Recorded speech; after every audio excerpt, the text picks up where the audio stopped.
Drivers, it's the Brandon Cruz Daily Fantasy Podcast, where I go and look at low-owned plays and strategies specifically designed for GPPs. This is a show for people who are already informed on daily fantasy sports and how these contests operate. If you have any questions, good questions, I'm not a high school teacher. I'm not a middle school teacher. There is such a thing as stupid questions. Use context clues. Use the best resources you can find. And if you can't find an answer anywhere else, please give me a tweet. I'll just let you know my opinion on it. But don't ask me stupid questions. Don't waste my time. I won't waste yours. Most importantly, take everything with a grain of salt and use your best judgment when making entries. Additionally, if you have a gambling addiction, that's not my problem. Check your sensitive feelings at the door. We are talking about the Xfinity Series race at Phoenix Raceway this weekend. If you're new here, I'm working all the content over there at DFS Tavern. I'm part of that Discord chat. I believe it's only $5 to join. Could be $6. I forgot if we ran out of the $5. Either way, if you want to chat up, talk to me throughout the weekend. I pretty much just live in that thing up until, about an hour before each contest lock, because that's when I'm trying to find overlay. That's when I'm making sure my lineups are good. But anytime during the week or any day before the race, if you have a question or anything, just let me shoot it my way and I'll answer the best I can. If you're new to this is how I go over my videos. I give some things you need to know before we get into the practice data, and then we get to the practice data, and then we get to the lineup construction. That's how I'm going to break it down this week. Now my pre-race notes are pretty much the same for the Cup side as it is the Xfinity Series. Just probably not as extreme for the Xfinity Series, just because there's some there's a bigger difference between the good teams and the bad teams and all that type of stuff. But let's just look at these notes that I have right quick, not including the Cup Series or things that could apply to both. So there's no real passes for the lead. Usually whoever is fastest is gonna be up front unless they fuck up on pit road. You need to get any spots you can on the restarts. I expect green flag runs, but I believe the stages for the Xfinity Series is lap 50, lap 100, then they finish on lap 200. Could be something along those lines. Oops, well, it sounded like I tore my paper there. I did not. Look, it's going to be a long race. The Kyle Busch, I'm going to use Kyle Busch as an example because Kyle Busch should win this race.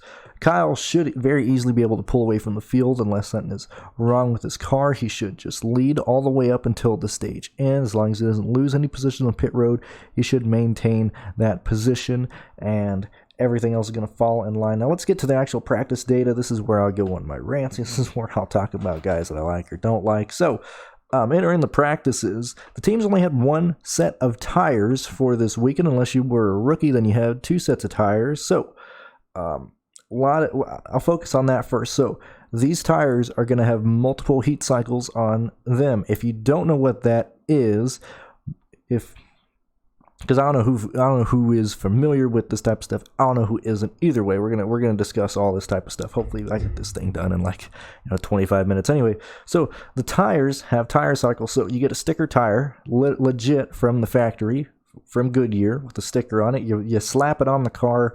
You go out there. It gets heat on it. It starts burning off rubber. And I don't know exactly the tread depth. It's technically not even tread depth. I don't know what the depth is of the rubber on the Goodyear tires before you hit the cord. But let's say, for this example, you got half an inch of tread to work with before you run into the cords. I think it's a little bit less than that. But either way, so you go out, you get hot, or the tires get warm. You go into this abrasive surface that Phoenix has now, since it's no longer a newly paved track. It's a bit older now, so it kind of wears the tires more, and you can physically see the rubber being laid down underneath the apron or underneath the yellow line on the apron. You can see it on the racing line. You can see the rubber being laid down. So when you go out there, let's say you do 3 laps on your first run, you grade off, a tenth, or maybe 2/10 of that rubber off of that tire. Then you bring it down pit road and the tires cool off. Now when they cool off, that rubber on the very outside of the tire that makes contact with the racing surface, that goes from being super warm and really, really squishy. I mean, it's not squishy, but it goes from being really warm to where it cools back down and it gets really, really hard. Like if it's that rubber right there is more like our street cars, to where it's a really, really type of rubber. It's no longer a soft compound the deeper tread is. So when they head back out on the track, they first have to warm up the tire again, and then you have to basically rub off that hardened layer from the first run, or the first heat cycle, as they call it. You have to scrape that off on the track, and then you get, a good run in. Then you can kind of see what the car feels like, but that takes time, that takes laps. So really, the first run on these tires gives you the best, grip, the best optimal performance that you can have on the car. Now, if your car isn't set up properly, which half time it's not, you got to go out there. So most of the teams ended the first practice with about 3 to 4 cycles on these tires. Now let's get into it here. I don't know. Fox dicked around for like the first practice session. They just had him wandering around the garage. So I had to go through, lap data. I had to go check stuff out that Fox is just not talking about. Noah Gragson got talked to by NASCAR, so he lost about 20 minutes of practice, which is really dumb. Like NASCAR should have informed him that he was going to get talking to before he's strapped into the car ready to go outside. I don't get that at all. And then why are they talking to Noah Gragson? Like, Ross Chastain is who needs it talking to. He's the one that's blocking people and racing people like an idiot. Either way, another thing we're looking at is the PJ1. I don't even know if they call it that anymore. The traction compound, whatever it is, that is placed around the track here, at least in the corners. And a thing that I was worried about entering this weekend was that if they placed it in the exact same situation as it was in the fall race, it wouldn't have done anything, because no cars are wandering that high up in turns 3 and 4. No cars are up there. It provides absolutely no help to the cars where it was. Thankfully, they lowered it about 8 feet, pretty much about a lane and a half down, which is what I wanted exactly to happen. So the traction compound might actually do something in turns 3 and 4. We need to see it. I think if anything, it's going to do more in the Cup Series versus the Xfinity Series. But either way, we have that to work with there. And because I go to the Phoenix race every year up until about 2017. I went to both races each year. Ever since then, I just go to the fall race. And last year, I was wandering around on the track, and it was the first time I was at the track since they started putting the PJ compound on it, or whatever it is. And I wanted to physically walk over it to see what it was like. And I thought it was going to be like a gimmick, or like, I mean, I come from dirt, so I know what tacky feels like on a dirt track. I come from that to walk in a dirt track and knowing what it feels like. And it's there. You can physically feel it on your shoe. It's almost like if you're wandering through a grocery store and some child has spilt his soda on the ground, and it's kind of dried up and it's kind of not to where the syrup is still on there, and you put your foot on it, and when you lift your foot, you can feel the bottom of your foot being stuck to the ground, and then you lift off and it kind of peels off with a that's what it sounds like when you take your foot off. Well, that's what it was like when I was walking on the track in Phoenix last year. It had a very tacky feel to it. Not as much as mud on a dirt track, but it was there. I can see why it could actually provide grip. I think it could hurt you a lot, because the way that they have it ending right here, and I don't know if I'm going too much in depth on this or not, but the cutoff of where the PJ compound, or the compound, ends on the exit of the corner, it's a very flat square. And through the practices, through the right rear tires kind of dragging that stuff out, it should help the drivers out a little bit more. But what I mean is, so like if you leave that where it has a lot of grip and you go back on the regular asphalt that Phoenix has, without that compound on it, you have a good chance of possibly spinning the car out. You have it like instantly losing grip on you, maybe spinning around. Either way, I think that's something we might have to worry about if you see guys going into turn 1 and 2, exiting 4 wide or 3 wide, that we have seen before, and at these Phoenix restarts or something, that's where everybody can gain positions. I think going down the back straightaway out of 2, there might be an instant there or something. But I probably went too much into depth on that. Anyway, focusing on practice. Or drivers that I like going into this weekend before practice: Kyle Busch, Brad Keselowski, Daniel Hemrick, Michael Annett, Jeremy Clements, Matt Mills, and Jeff Green. I'll explain those guys later. Practice number 1, something that I'm really interested in is that the 90 car is sponsored this weekend, fully sponsored. Dylan Bassett, one of the Bassett brothers, Fully sponsored car didn't run too bad in these practices. Actually, I think he has a good chance of being a good play. DraftKings just wanted to get that out there real quick. Jimmy Means' car, the number 52, had a oil leak, and I think it happened twice. They didn't say it the second time, but they said Jimmy Means had an oil leak on that 52 car on the first run. You saw it if you were watching practice. There was smoke all over the track. He pulled in. They didn't really give you an update. Then about 20 minutes later, Mikey was like, yeah, they had an oil leak in that 52 car. And as he says that, there's a car on the apron of the track spewing smoke out. And it looks like that black number 52 car of Jimmy Means again. So I'm not sure if they got that fixed. I'm not sure what they did there. I meant to look that up, but I did not see. So let's see right fast. Let me see how many laps Jimmy Means did. How many, or not Jimmy Means, but his driver did. Let me see. Sorry, I will get there eventually. Oh boy. Cody Vanderwall. Okay, did not complete a lap in the first practice. Moving on to the second practice. Let's see here. And he spelled his name with a K. That's so weird.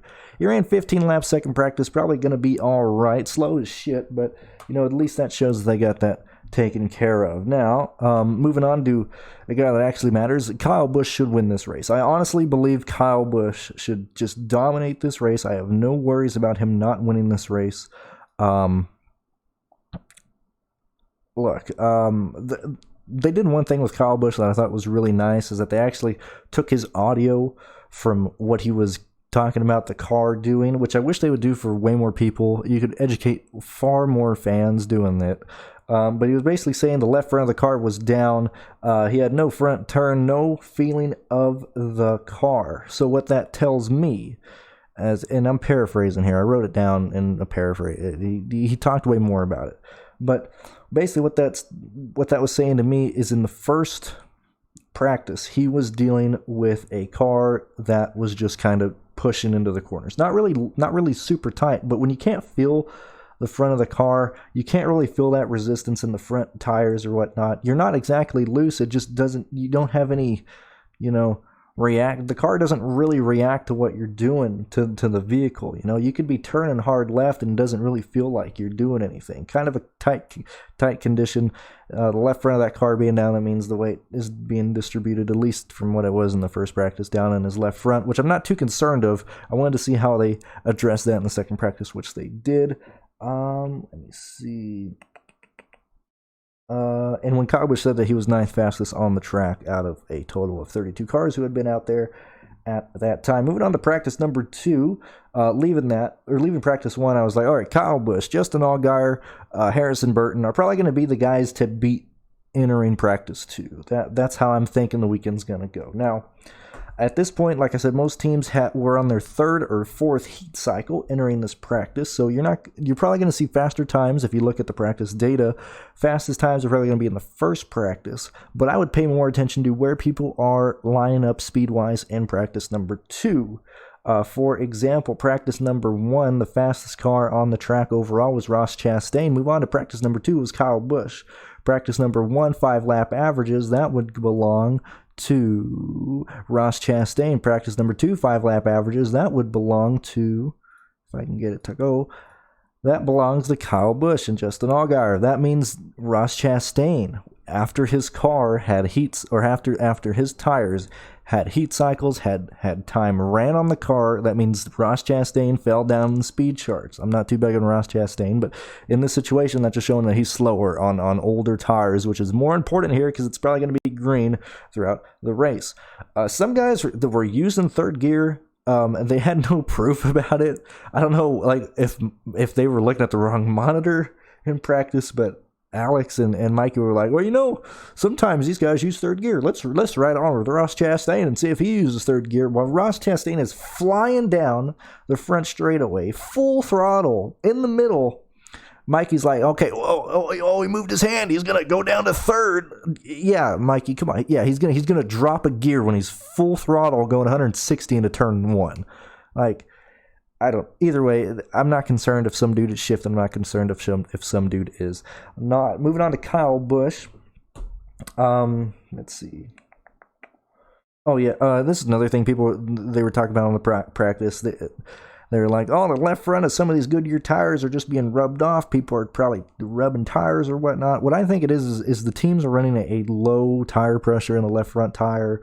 If you see how low they're running against the apron in 3 and 4, and how much on the apron they are in 1 and 2, that apron almost it's almost like a V. I don't know if I can really visualize this for you, but where the banking of the corner and where the apron form, it's almost like a V. If you run your car with the right sides on the banking of the corner and your left sides on the apron of the corner, you're basically on top of that V, and when you're turning left, that left front tire is wanting to just, squish down and really rub the Goodyear tires off, or the Goodyear lettering off the tires there.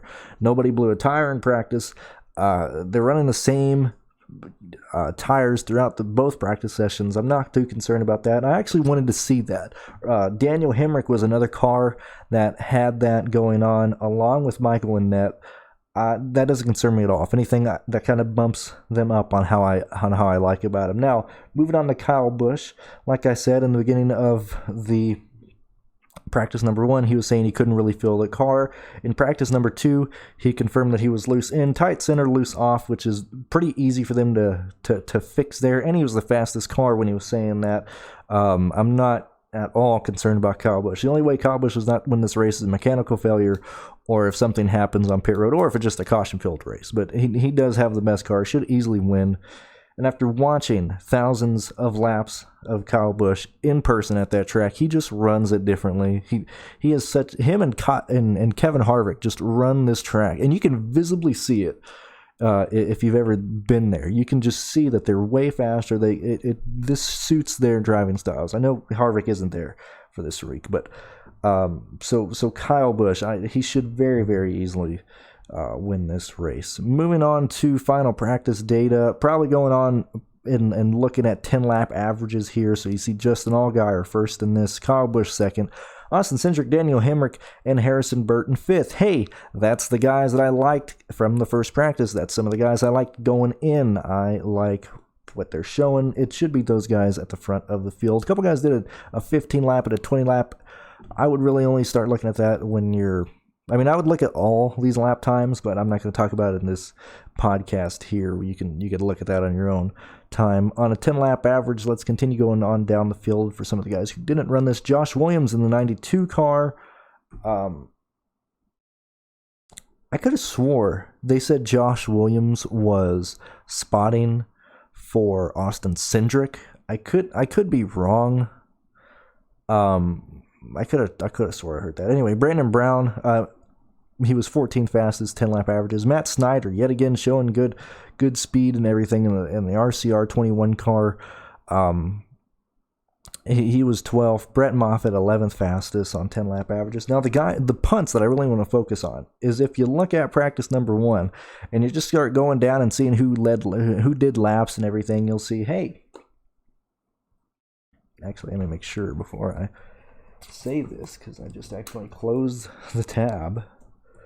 All right, so looking at practice number 1, you're going to see some of the punts that you might be concerned about. I'm not really worried about a whole lot of punts. Jimmy Means was about the only car that I haven't found a sponsor for this week. I know and Landon Castle. Landon Castle is going to start in park. If you're concerned about who's starting in park, and I make a list in DFS Tavern of who has a sponsor, who I think is going to start in park, you can find that there. Don't bother me with who I think is going to start in park. You can find that out on your own. Look at Twitter, look at Facebook, look wherever you can to find it. Anyway, Landon Castle should start in park. Jimmy Means should run the entire race. I don't see them having a sponsor there. Matt Mills ran 8 laps in the first practice. BJ McLeod ran 26. He ran 5 laps. He was 26 fastest overall. Jeff Green ran 5. We'll talk about Jeff Green in a second. Tim Hill ran 2 in the first lap. David Starr ran 9, and those are the lowest guys other than JJ Ailey in the 99, which I think JJ Ailey should actually run this, because last week the 99 ran full time when I didn't think he'd do that. Same with BJ McLeod. They looked like they were going to start in park. I don't think they are going forward. Jeff Green, the guy who lost his ride to Ross Chastain at Daytona, was promised by RSR another race other than the Daytona race in the summer, or not in the summer, in fucking hurricane season later in the year. Jeff Green's going to run this Phoenix race, fully sponsored. Jeff Green had ran this race previously a few times. He had start parked for this team when it was an all-black car, when he was the one driving the 93 for quote-unquote full-time the whole season, but starting to park and other there. He's sponsored. I absolutely love Jeff Green. First practice ran 5 laps. Practice number 2, Jeff Green ran. He ran 16 laps. They were kind of broken up, so he really didn't get a good average of the speed or anything. I think he only did about 4 laps each run and went back in. Look, Jeff Green should qualify about 17th.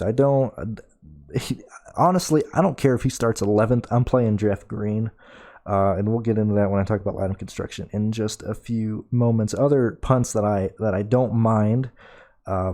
Joe Graff Jr., as long as he doesn't mess up and wreck again, I guess that's fine. I don't really trust Cody. He did get a 5-lap run-in, but gosh, man, after seeing the issues twice that team had with no sponsor, I'd much rather go other places. Hopefully, 52 overqualifies and people jump on him for whatever reason. Chad Fincham in the Banana Boat number 13. They're not sponsored by the Banana Boat. They just have I call it the Banana Car because it's just bright yellow. No sponsorship there. No Manscaped to be found there. Not sure what the deal is with Chad Fincham. Everybody else, I think, is pretty good to go. Now, moving on to lineup construction. Now, it's not as bad as the last time Kyle Busch was here. I think that was like $14,000, $15,000 for his price tag. Not too sure about that, but he is not that expensive. Kyle Busch is, if I can bring it up, I thought I had it, but I guess I didn't. Oh my God, let's load. Come on, DraftKings. Good Lord Almighty. All right, Kyle Busch is $13,000. Keselowski is $12,600. Not concerning at all if you play NBA. You're used to seeing astronomically high prices on these guys. But anyway, so Kyle Busch, last time when he was in the optimal lineup and you had to play Kyle Busch, you had to do a 3-point or a 3-punt lineup. It's going to be similar to that. I think you're going to need 3 punts this week as well, or you can do a 2-punt strategy, however you want to do it. But the way to go that I see, and hopefully, because nobody listens to this, and when you should make plays, people don't, and ownership is stupid anyway. People don't play people that they should. Kyle Busch is $13,000. If you go all the way down to the bottom, you got Jeff Green at $4,500. Going to run the full race, sponsored by a good team. As long as he doesn't wreck, he should be fine. I have no problem playing Kyle Busch and Jeff Green. I pray Jeff Green qualifies top 10, so there is no ownership on him. I will play Jeff Green if he starts 5th. I don't give a shit. I need Jeff Green, maybe not 5th, but I need the salary relief that Jeff Green and Kyle Busch gives in a lineup. They leave an average of $8,100 with a remaining salary of $3,200 or $32,500.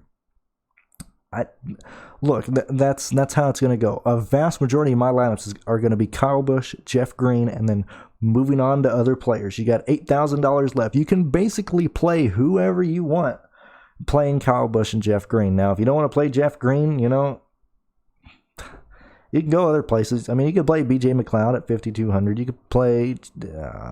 could play Matt Mills at $5,900. That's not bad. But the salary relief that Jeff Green gives you, please, Lord, let people be dumb. Let them don't play Jeff Green. Let it work out for me. That's how I would go to attack it. If you're not doing that, I think you need to play 3 punts minimum.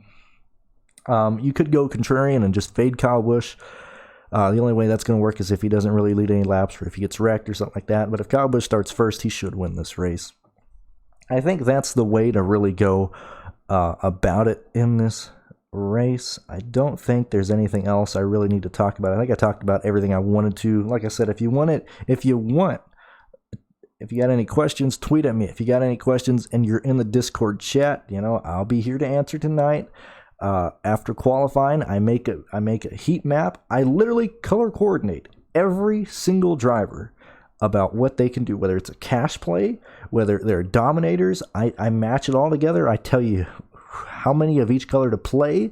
I tell you who to pair it with.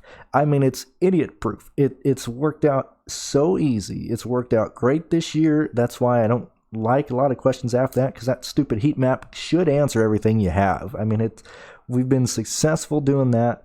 I don't got people annoying me. I just I give you the pool, man. It's not picks, it's not lineups, but I tell you what plays are cash, what plays aren't, and it's working for other people there.